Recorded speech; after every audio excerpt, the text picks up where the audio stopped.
And we're back. You're watching Sports Federation TV.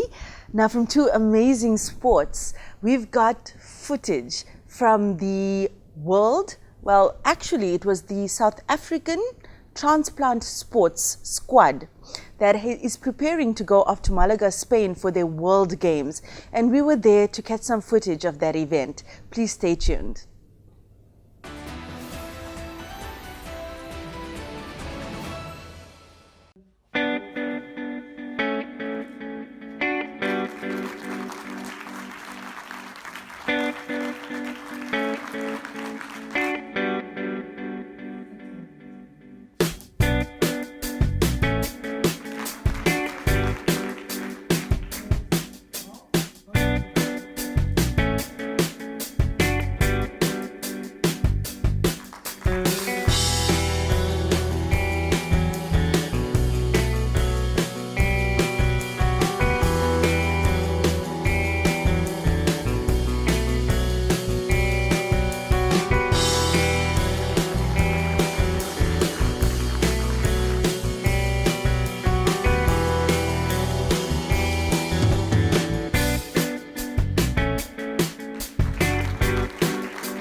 Now, that was footage of the South African squad for transplant sport, getting their colors as they prepare to go off to Malaga, Spain for their World Games.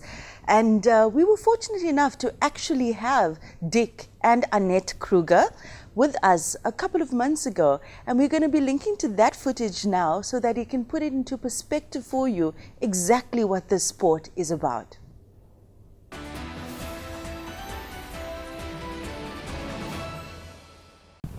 Welcome. Thank you. Hello, Annette and Dick, you are administrators and athletes in the sport.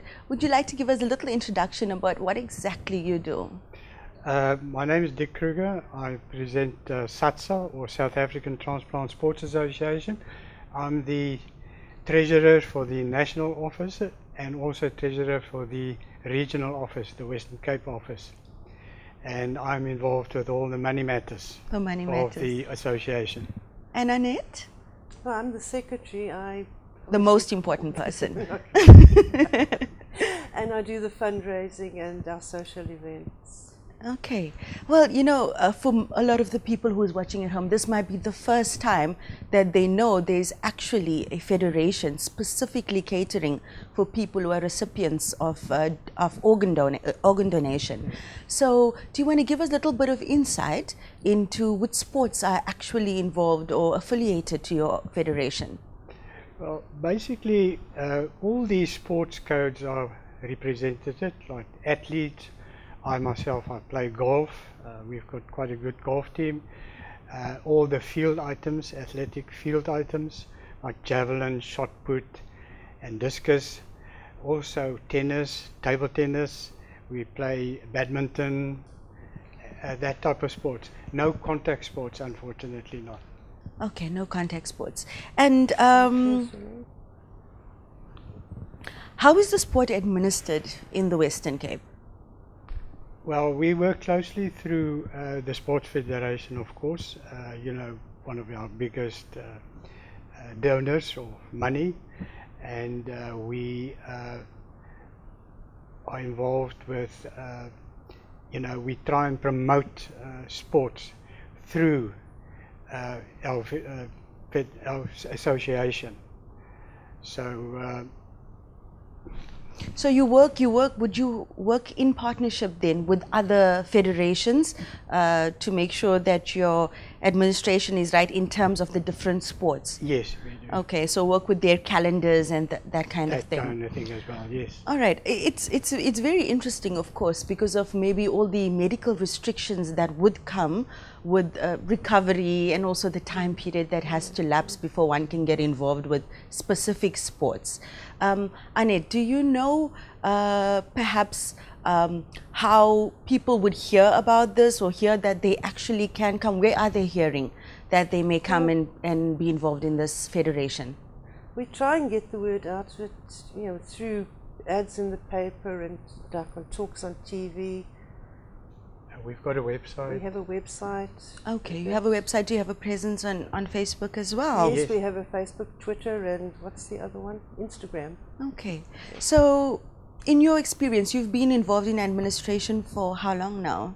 Well, since I started 8 years ago when I had my transplant, I got involved with the administration and the athletic side as well, the sports side of it.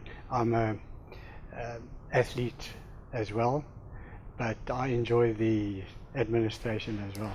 Okay, administration is also kind of a sport if you, It if you can think become about very it. sporty, yes, yes, yes. Okay, so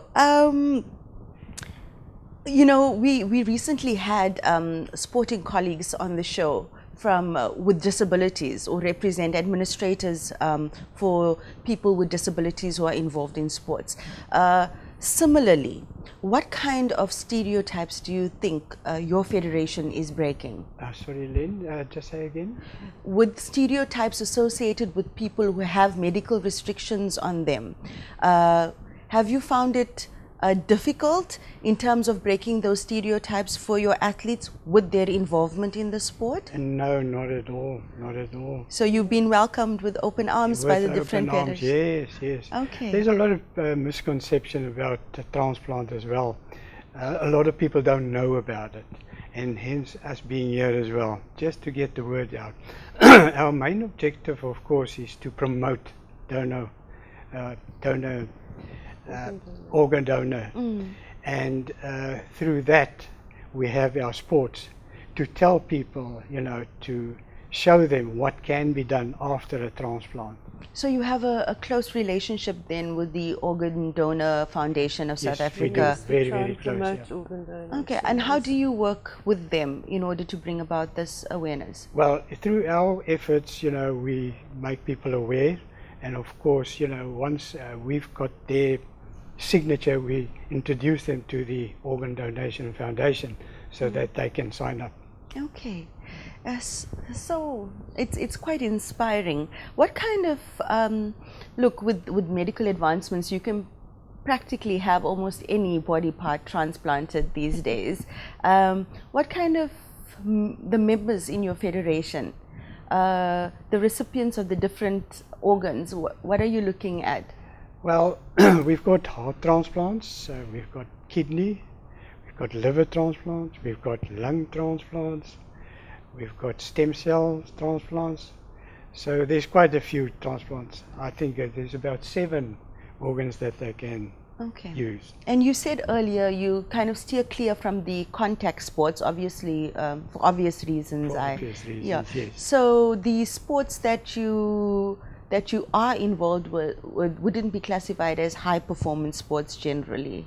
It is, specifically with athletic, it's very, very competitive. So you can say it's high performance. For the viewers at home, which codes in athletics are the transplantees involved in? Basically, it's running, and of course the physical side on javelin, shot put and discus and that type of thing, and the skillful types of playing tennis and badminton, that type of thing. Very fit people as well. Okay. Yeah, speaking about the sport specifically, the World Transplant Games, can you tell us a little bit about that? Well, every second year we have a World Transplant Sports Games, which happens this year in June in Malaga in Spain. And alternatively, every second year we have a national games where people have to qualify to represent the country in the World Transplant Games. I think the next one is in England, in the UK, in 2019. 2019. So excellent opportunities for travel with your athletes as well. Right, yes, Hey. yeah. Annette, how is the team preparing for the Transplant Games? I think very well. They just come back from a training camp where they had professional coaches who evaluated them and were given training programs which they all have to stick to. And I think they all found it very, very, how can I say? Beneficial to... Yeah, I think it was very beneficial to all of them. So, some people watching who may be interested, they might be wondering about restrictions in terms of transplantees. Are there any? No. No. That's good to know. And the resources and costs involved for people participating in the sport, would it be the same, more or less? Yes. When you say the cost involved. Well, for travel, for all those things, maybe they would need specific apparatus. And apart from them that take their golf clubs with and cycles. So it's just sport equipment. Yeah, it's just sport Bring equipment. yourself. Yeah, bring yourself.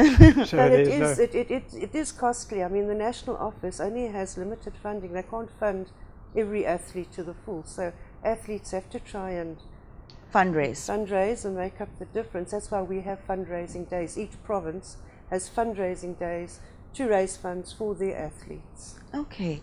And if people wanted to get involved, do they need to get clearance from their medical healthcare providers? Yes. Do they? Yes, yeah, no. The doctor's got to tell you, look, you've got to be fit and able. And it's specifically, it's only people who have had transplants that are allowed to be members in your federation. Yes, Hey, yeah. Okay. So there you have it, folks. If you want to get involved in the sport, you can check the Facebook page. Yeah. Your Facebook page and your website. Our website. Yeah. Okay. I think Annette has something to say about the upcoming golf day that we have. If you would allow us to Yes, just absolutely, mention. absolutely. Yeah, we have a fundraising golf day on the 26th of May at Pearl Valley Golf Estate out in Paarl. And it's only 4,000 Rand a 4-ball, and it is to raise funds for these athletes to go to Spain. Okay, so the fundraising event, once again, that date? 26th of May. 26th of May. 4,000 Rand per entry. 4-ball, and that includes your golf cart, your green fees, your halfway house and your dinner, and obviously prize giving. And where again will that be held? Pearl Valley. Pearl Valley. Oh, stunning venue. Yes, Stunning venue. Okay, great. Thank you for joining us. We wish you the best of luck with your federation and may your numbers grow in strength. Thank you very much. Well, folks, this transplant sport actually started in 1994, and it was born from an idea of a small group of people who wanted there to be an organization specifically catering for physical activities for those who have been recipients of organ transplants. And as a result now, many years later, they have a fully functioning federation and their athletes can go all over the world.